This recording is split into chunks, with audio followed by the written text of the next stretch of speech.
Hey folks, this is Ask Mark Joyner, episode number 3, where you get to ask me anything you want live. Here we go.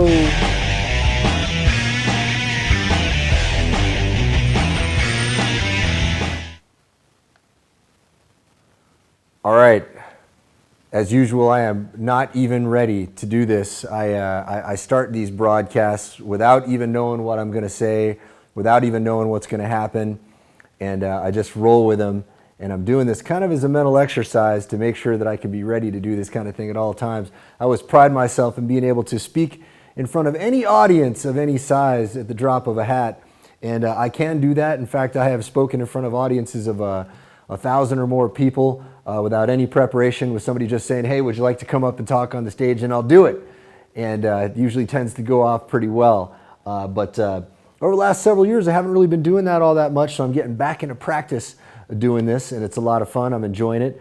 And the problem with these Ask Mark Joyner live broadcasts is I'm still not sure how many people are going to be watching live, because when I want to do it, it's usually going to be a little bit later in the evening for I just noticed something here.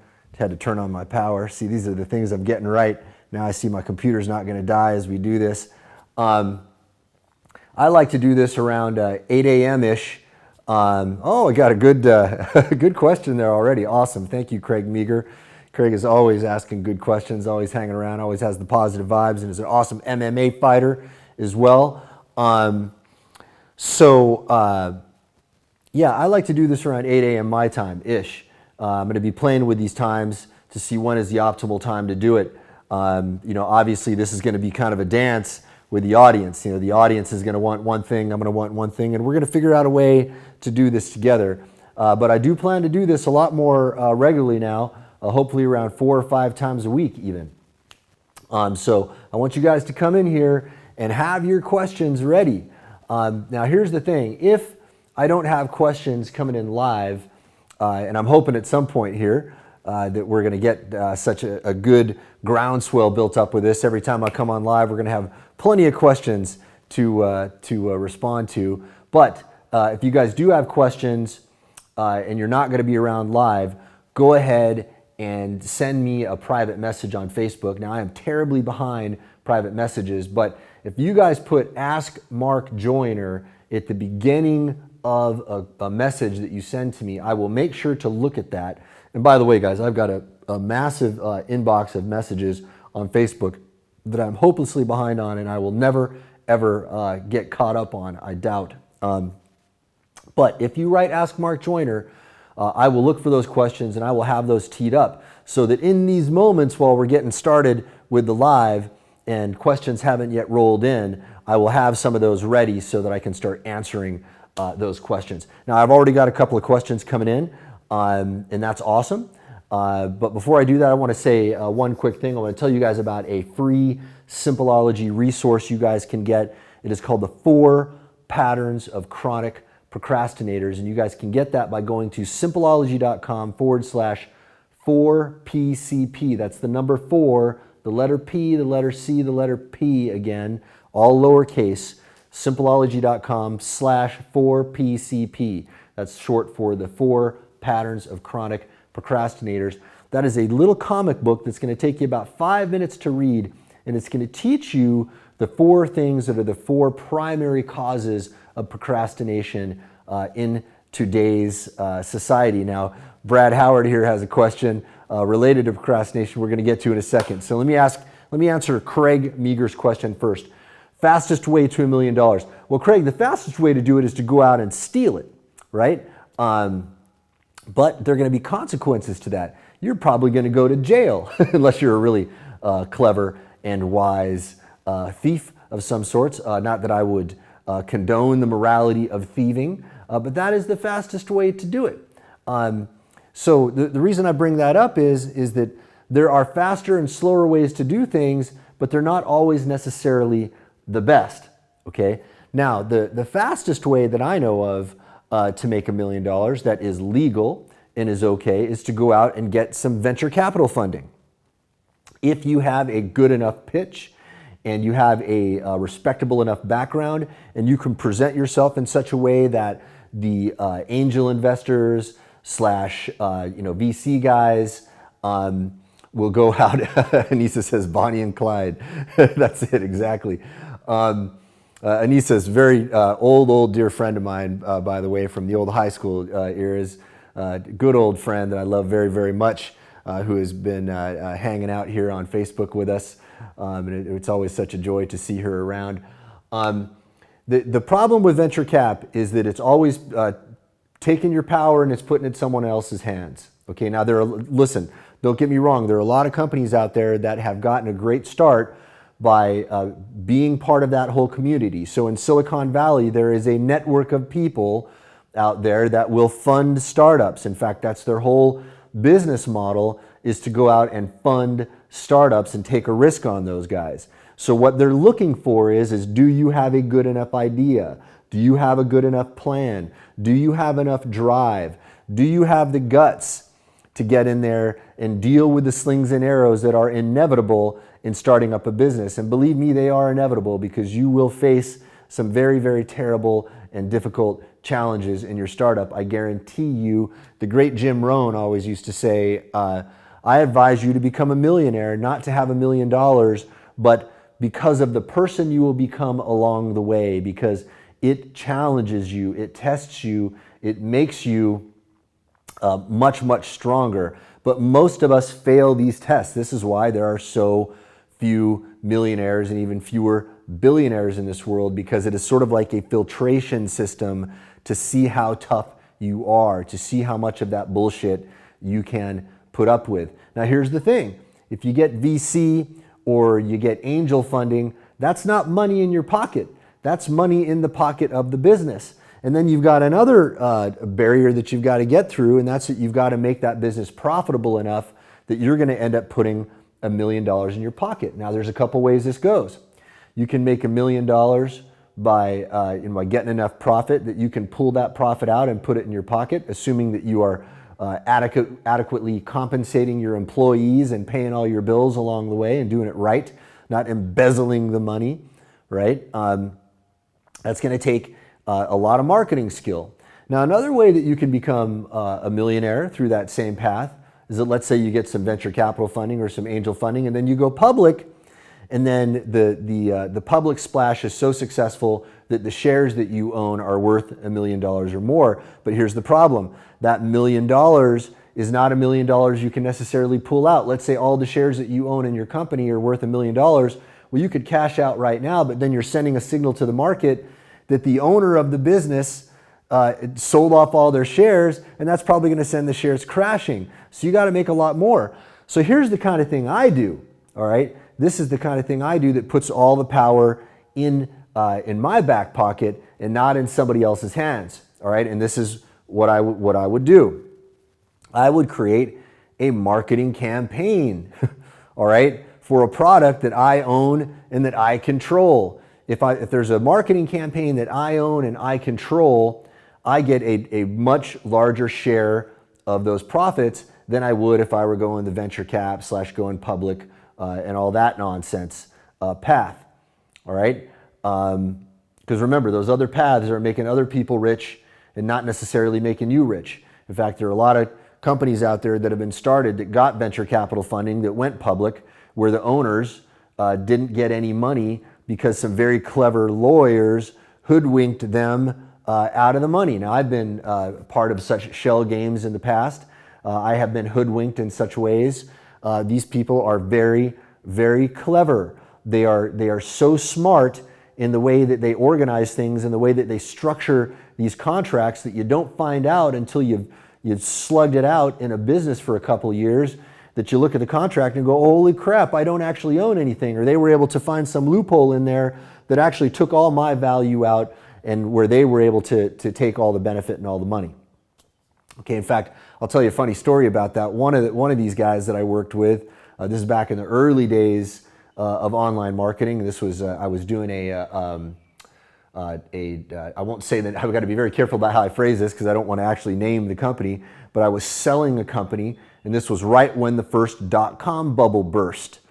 All right, now when that .com bubble burst, everybody got really, really paranoid.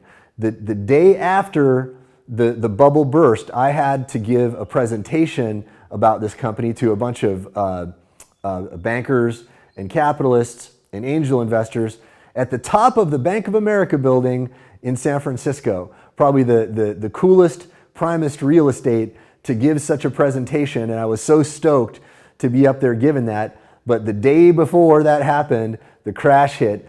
And man, I tell you, I have never seen a more stone-faced,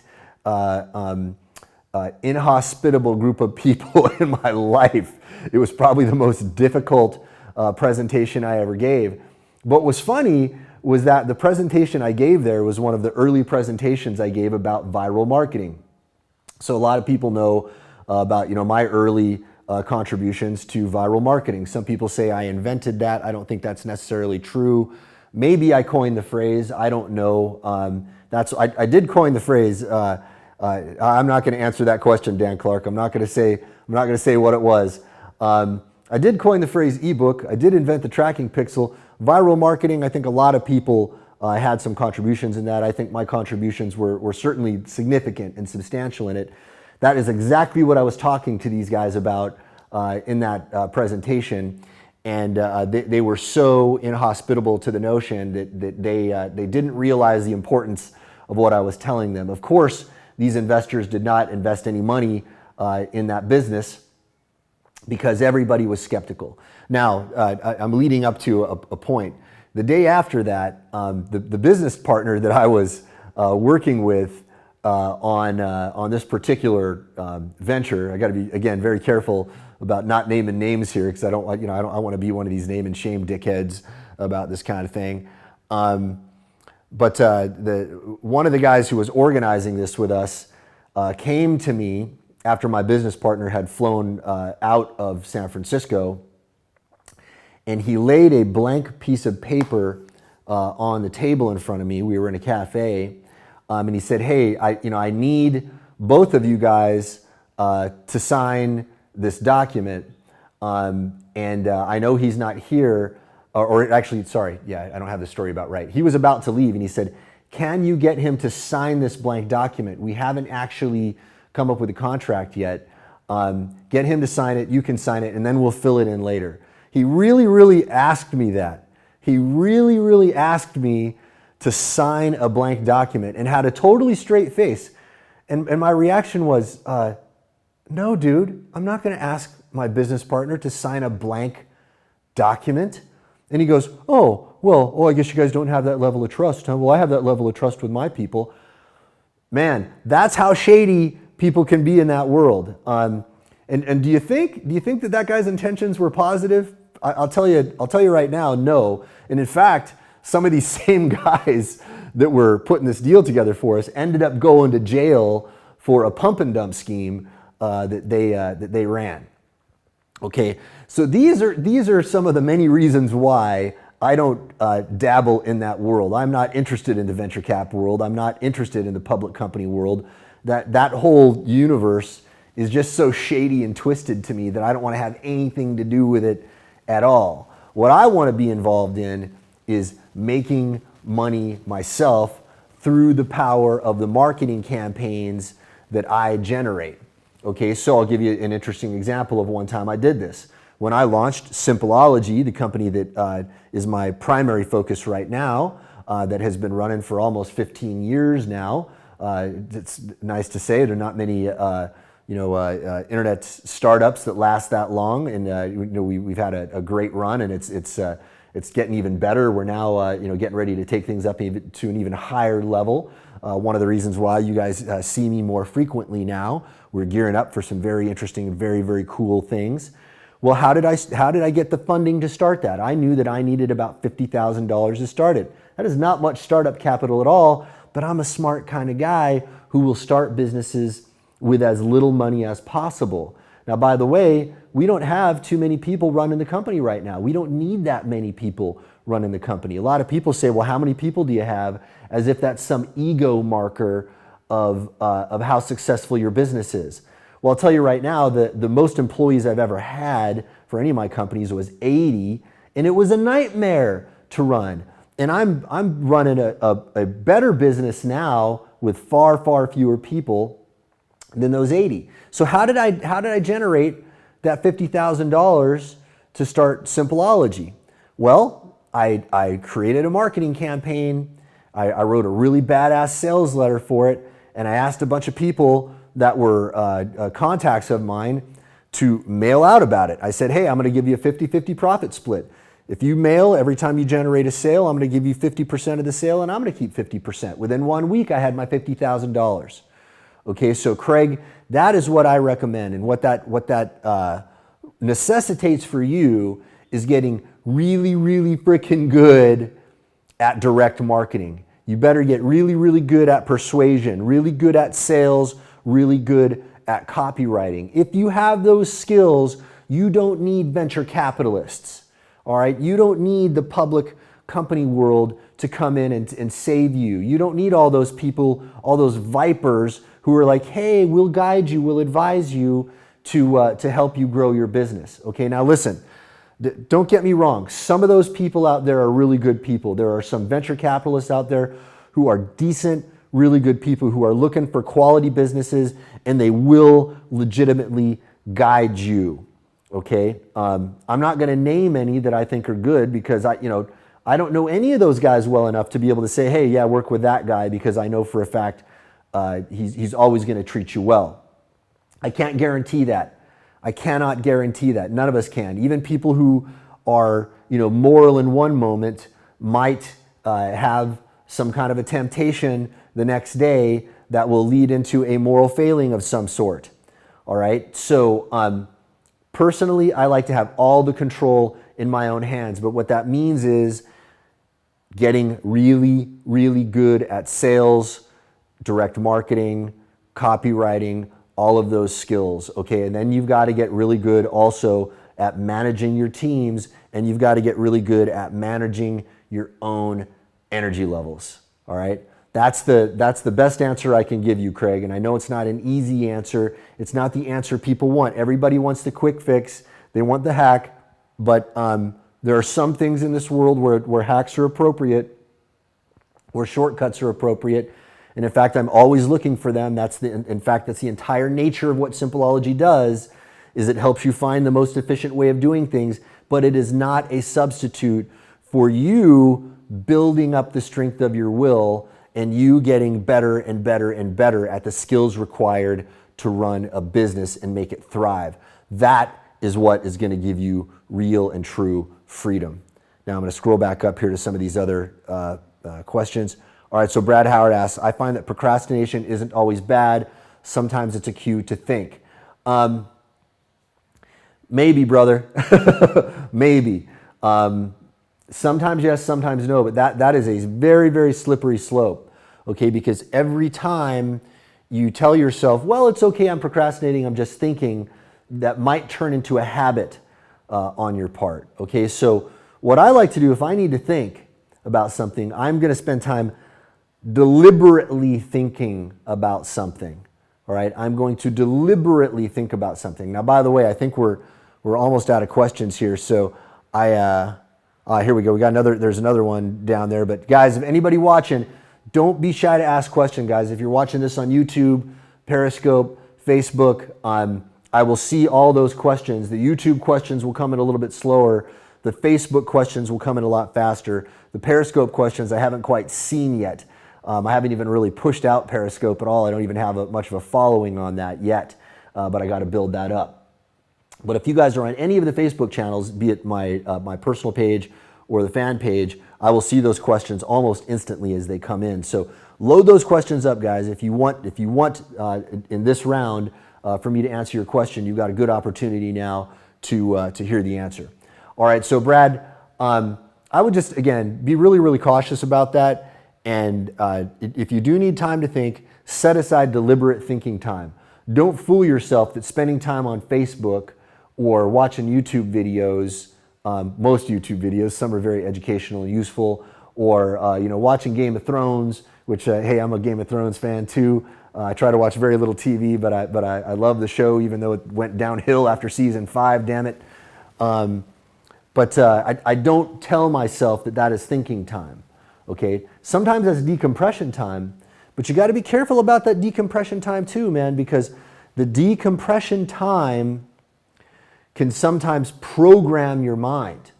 All right, the television screen, or now the computer screen, whatever screen we're watching when we're watching entertainment come through, is the perfect medium for hypnosis. And I think we were talking about this yesterday.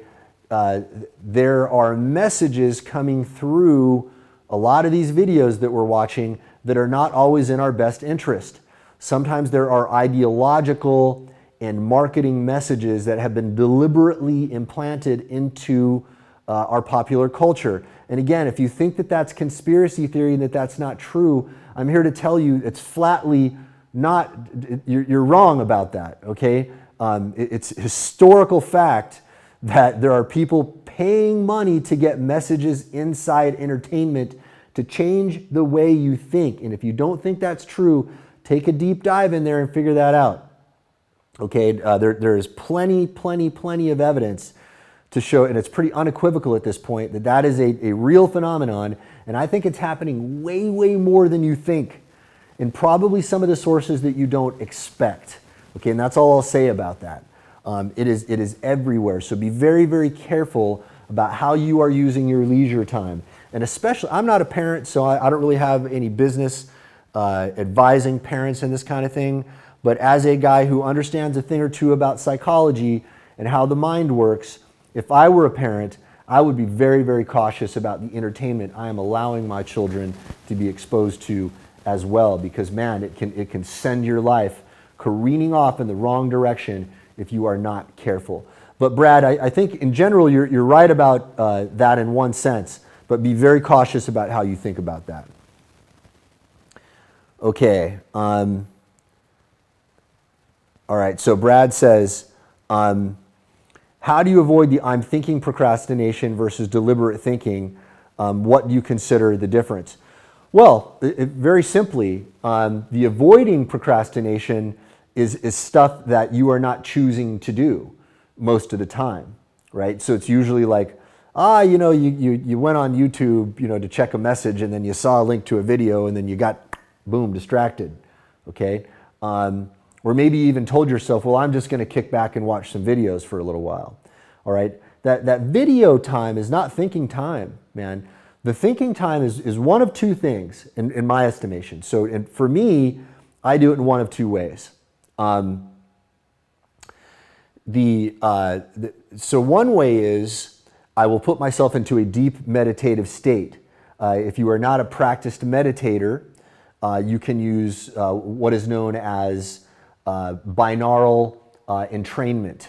Now there are binaural and isochronic versions of these sounds. Now the basic premise of the technology with binaural entrainment is that you play a sound of one frequency in one ear and then a sound of another frequency in the other ear, and whatever the difference is between those two sounds. So let's say, for example, it's 18 hertz here and then 14 hertz here. Well, that 4 hertz difference, your brain will entrain into that frequency. Okay, so the dominant brainwave pattern will go around 4 hertz. And this is a very well observed phenomenon.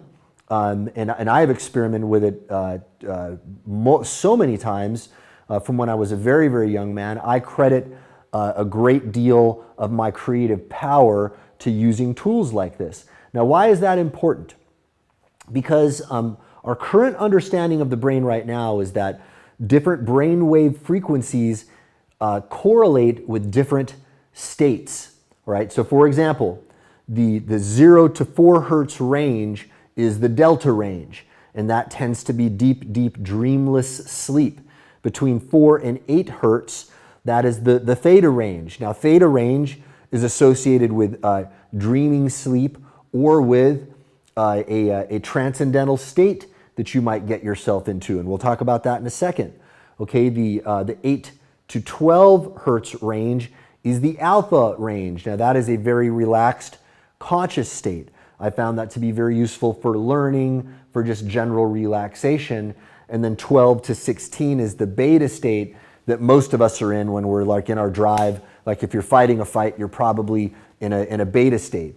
Now there's a lot of debate as to whether, when we're conscious, what's ideal? Is it alpha or is it beta? Where should you be?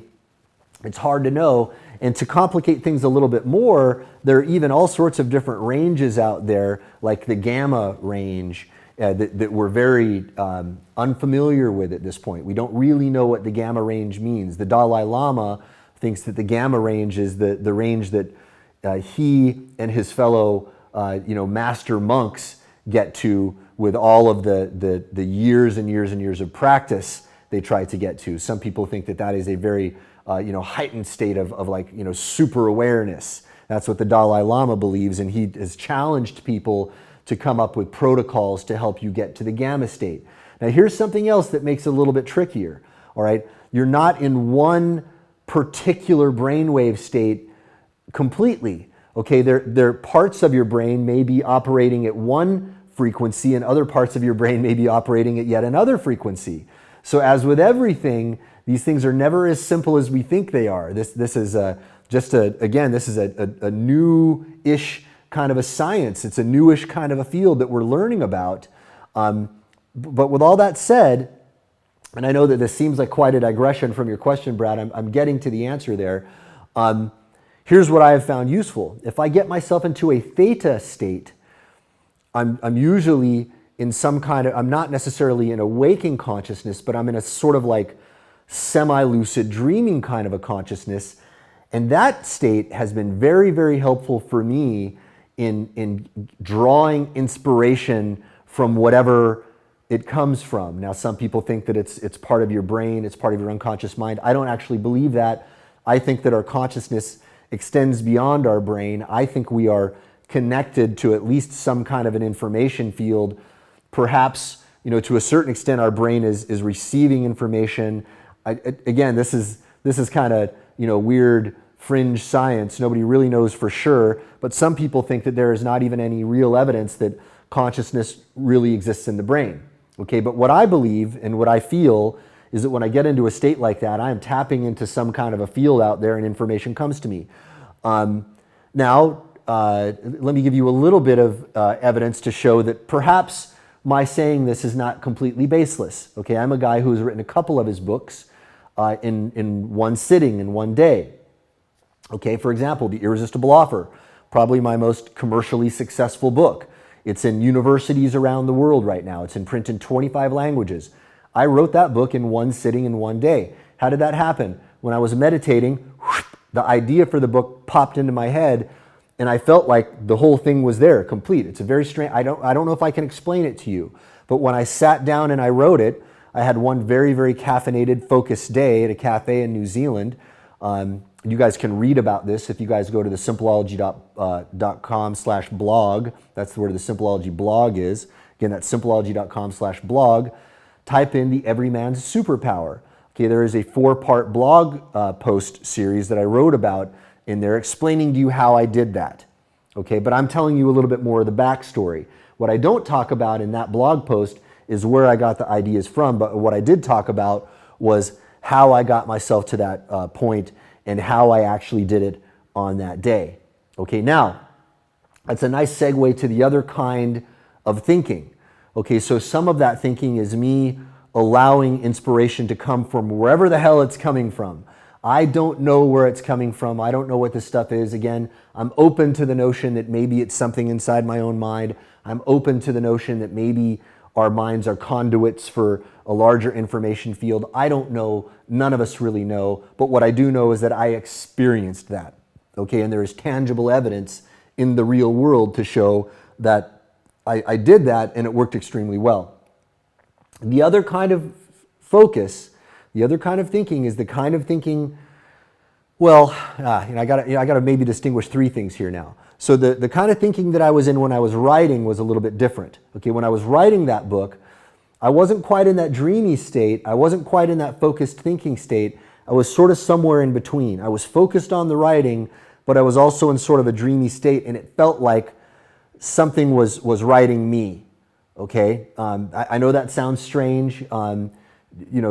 do with that information as you will, judge it as you will. I'm just telling you what I experienced. All right, that's that. Now, the third kind of thinking is the other one I was going to get to here, and that is deliberate, what some people now are calling deep focus. All right, when I write a sales letter, sometimes I have to really get in there and analyze things. Okay, that conscious analysis is what the great Eugene Schwartz talked about when he was talking about teaching people how to write good copy. All right, he said that great copy comes from analysis, and that now analysis comes from understanding the product, understanding the market. Now, that is not a passive thing. That means that I have got to consciously get in there and look at that. Okay, what is this product actually? What is different about this product? What is this market?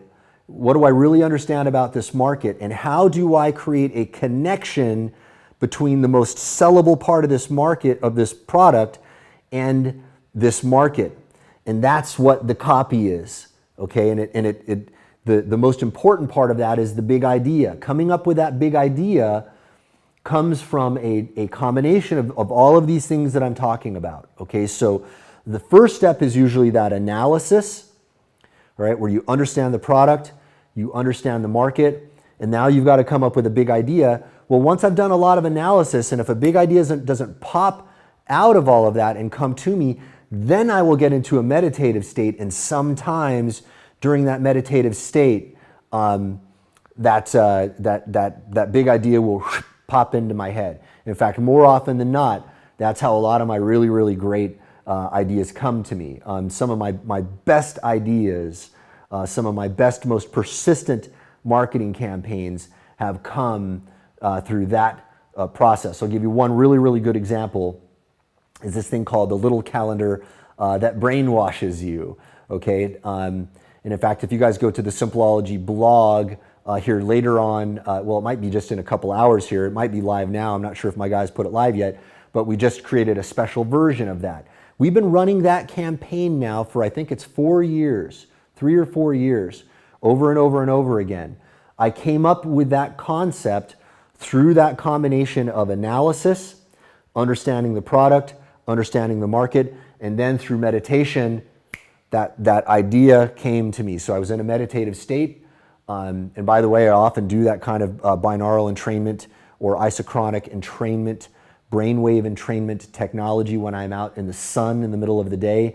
And then I'll snap out of it, and this idea will be there, and I'll get on my phone and I'll write it down, and I'll pop it in my Symbology dream catcher.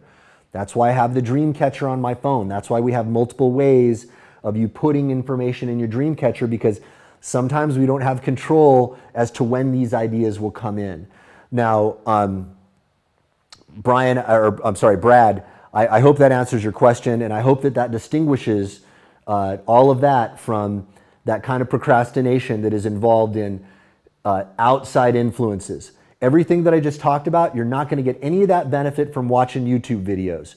You're not going to get that from being distracted on Facebook. You're not going to get it from being distracted on anything. That kind of procrastination is absolutely not going to give you any of those benefits, at least from my experience. If it works for you, that's awesome.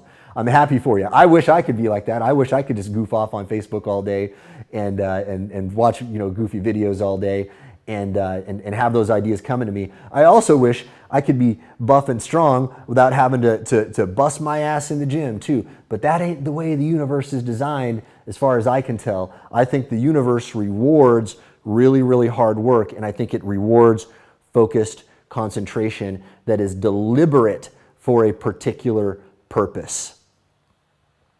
Okay. All right, let's see here. Scrolling down, guys, to more of these. Yuan asks, who I just met here recently. He was out at a presentation I was given, in fact, in this very house just several weeks ago. He asked for recommendations for that sound technology. Just about any one of the ones out there are pretty good, bud. And in fact, there are even software programs out there now that will allow you to generate your own brainwave entrainment sounds, which is really, really exciting and wonderful.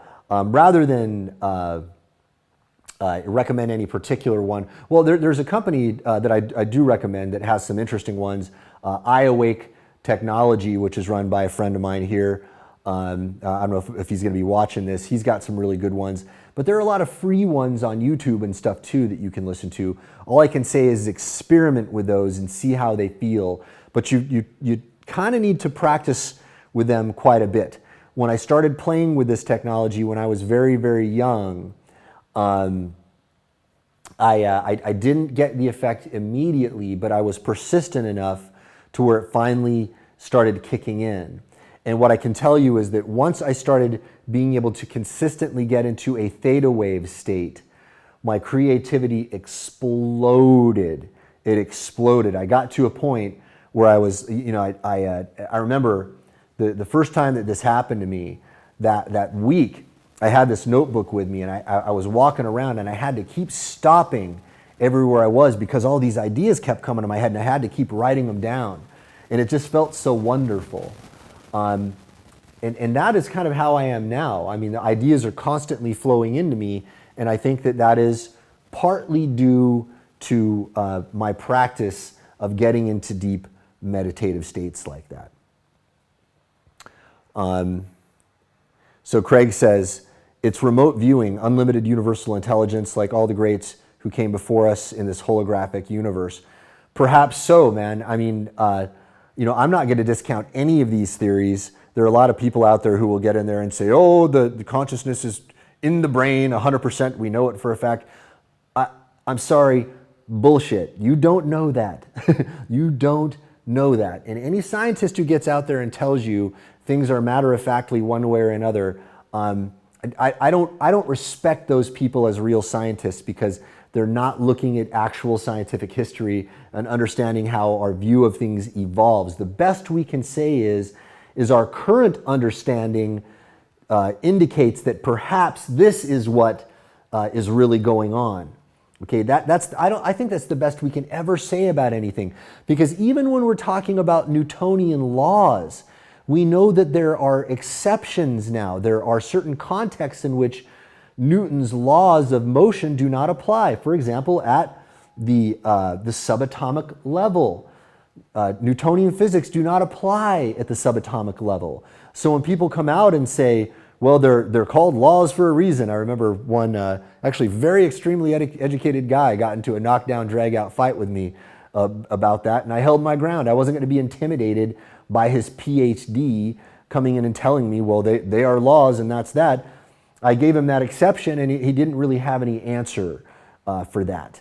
And he also wouldn't concede, which is another thing that indicates to me that is a marker of a bit of let's just say I don't want to say an unkind word there. Let me just say that he needs to broaden his view a little bit. He needs to loosen up his view of what reality actually is and what science really means for us a little bit. All right, let me see if there are any more questions, guys. I think that is it for questions. All right, if there aren't any more questions, guys, I'm going to wrap this up. I'm going to yammer here for a minute, give you guys a couple other chances to get some more questions in. But thank you guys for all these questions. I'm enjoying these every time I do this. And let me ask everybody watching, guys, share this video if you would. Guys, share the video. I want to get more and more people participating in this on a day-to-day basis. I want to turn this into a groundswell because I think that there are some really interesting things we can talk about. And the more people we get involved in it, the more fun it's going to be. So I want to ask everybody right now to go in and click share on this video, if you would be so kind. I know everybody on YouTube and on Facebook and all that, I know they do that. They tell you, oh, like, subscribe, whatever. I'm going to do that today too. I'm going to ask everybody, please go out and share, just because I want to get more people participating. And if you didn't like what we're talking about today, that's cool, don't share it. But if you loved it, please share it, because I want to turn this into a big groundswell. Because I think, and by the way, guys, I'm kind of leading up to some interesting things here that I haven't mentioned yet that are going to be really, really cool and exciting. And it's going to be more cool, it's going to be more exciting if we get more people involved. All right, Kenny Quo came in and he asked, How do you avoid sunspots and hyperpigmentation when you're in the sunlight? Aha! I remember you asked me that privately, and I asked you to come in and ask me that live. Thank you, buddy, for remembering that. Well, here's the thing. I don't do anything deliberately to avoid sunspots and hyperpigmentation. In fact, I probably have a few, right? In fact, I have a spot of hyperpigmentation that's just natural on my lower lip. Now, I don't know, I might have, there are a few other, like, but I've always been a little bit freckly, right? Ever since I was a young kid. So I don't do anything deliberately to stop that. I don't do anything deliberately to stop that at all. I don't know. I don't know if it's necessarily a good idea to go in there and try to stop it. Now, I know there are a lot of people out there that do glutathione injections to lighten their skin and whatnot. I'm not sure how good of an idea that is either. I've done glutathione injections for the antioxidant effect. If I feel like, for example, in the rare case where I drink, and I don't drink anymore at all now. I think it's been, I think I had a couple glasses of wine over the Christmas holiday this last year. But that's the only booze I've had in years. I do it so rarely, but if I do, I might do some glutathione after that to sort of clean up the liver a little bit, right? But people rubbing these creams and stuff on their skin to do away with that hyperpigmentation, how good of an idea is that? I'm going to tell you why I question it, because the pigmentation that you have in there, that is your body's natural process of responding to the sunlight. It is your adaptation process. Your body is constantly moving towards homeostasis, and if the environment you're putting yourself in is a one of more sunlight, your body is responding by creating more melanin, okay? So, and I know that especially in Asia right now, there is a big trend for people who want to have their skin lighter. I don't get it, man. I really don't get it. For me, I'll just talk about, when I look at women, the shade of their skin has absolutely nothing to do with my attraction to them at all. I tend to like exotic women in general, so maybe I'm the wrong guy to ask. Maybe there are people out there who like light-skinned women, but for me, it's more about their fitness, their overall proportions, the attitude and the energy that they have. How exciting are they to be around? How stimulating are they to talk to? How positive is their energy? Okay, the shade of their skin doesn't matter to me at all. And I've seen some really, really hot, freckly girls too, by the way. Okay, so Kenny, I don't do anything to avoid hyperpigmentation. And so far for me, I mean, my skin tone is generally pretty even. Yeah, I got freckles, like, maybe you can see on my arm, I got a couple freckles, here and there. There's probably a couple freckles on my face, but my skin is generally pretty damn healthy. Again, I don't believe that that skin cancer is caused by overexposure to the sun. I think perhaps it might be caused if you go out there and again, this is total bro science, guys. There is some scientific evidence to support what I'm about to tell you, but the mainstream medical community tells you wear sunblock.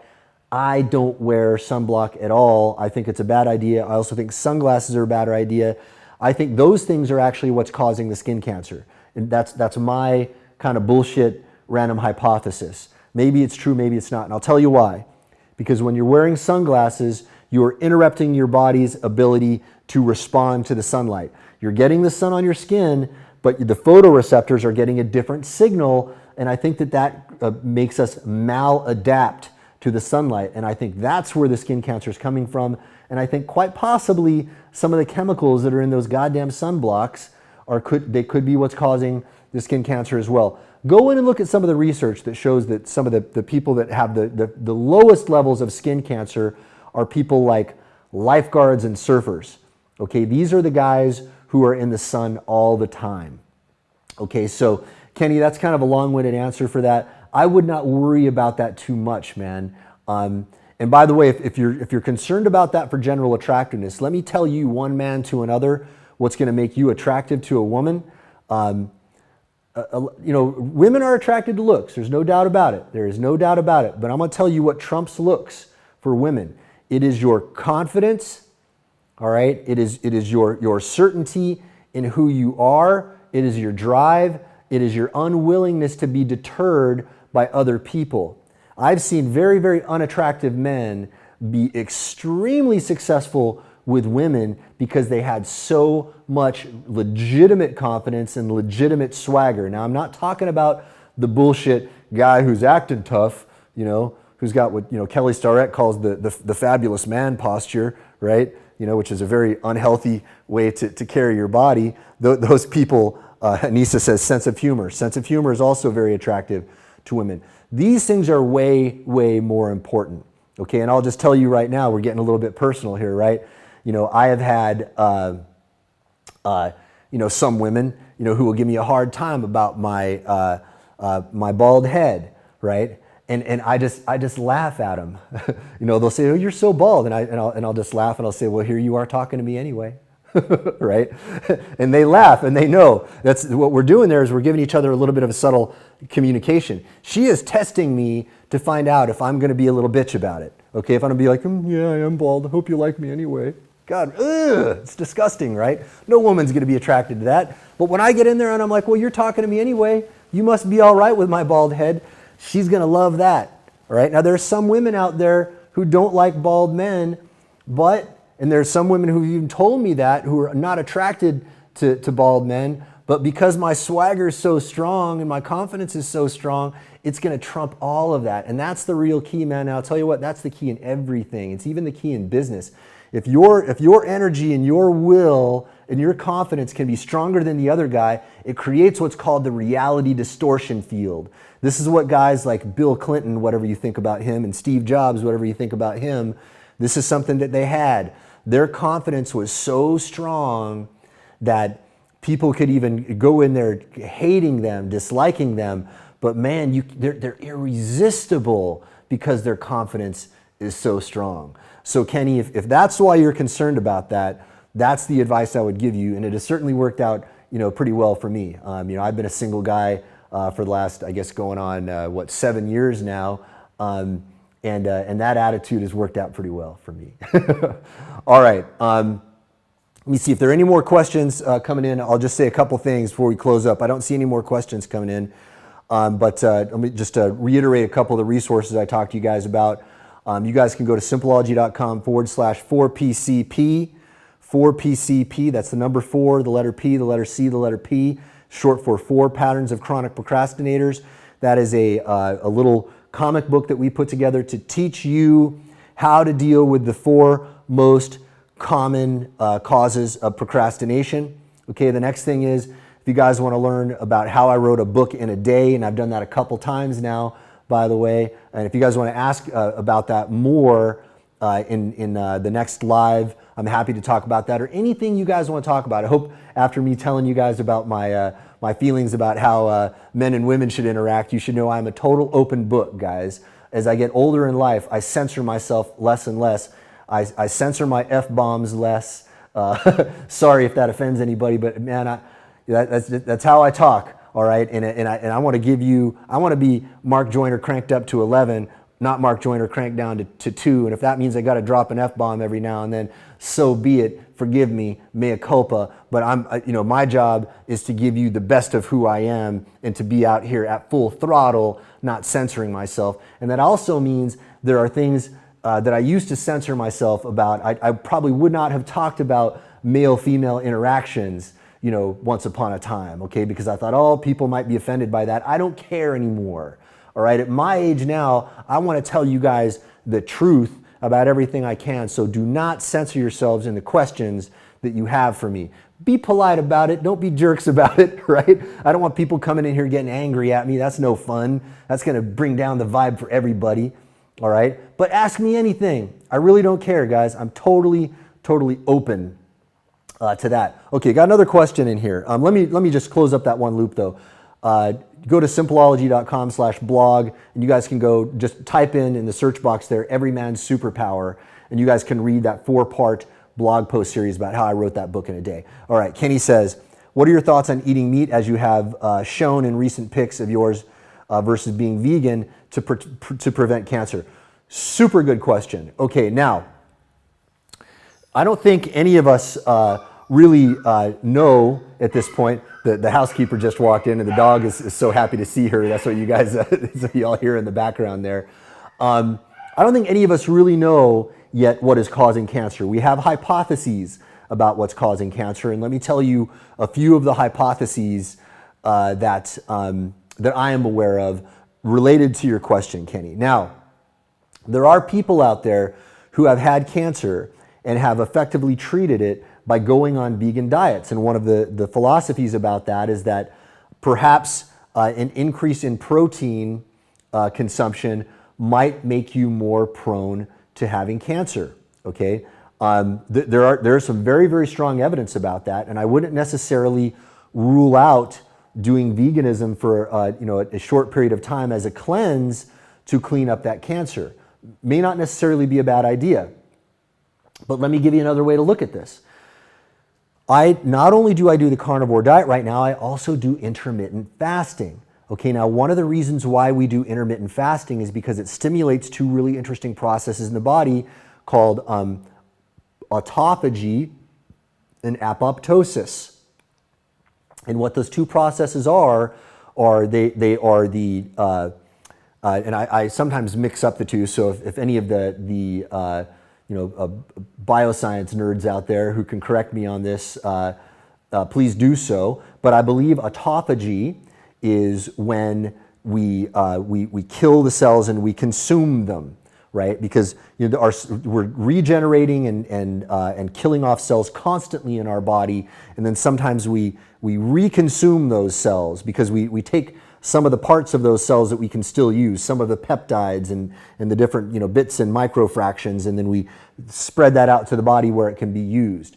Now, apoptosis is when we go in and we deliberately say, hey, this cell is malignant, we're going to kill it, okay? So, and that is, by the way, how we are killing cancers in our body at our current level of understanding about this, all right? So we all have cancerous cells in our body all the time. A lot of people don't know that. You have cancer now.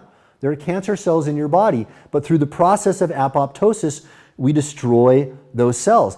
And guess what? When we do intermittent fasting, we stimulate the process of autophagy and apoptosis both. So there are a lot of people out there who are saying, like for example, Mark Sisson, who is one of the really intense paleo/keto guys. He's got guys who have been on pure keto without cycling any carbs at all for years upon years upon years. And some of these guys are thriving.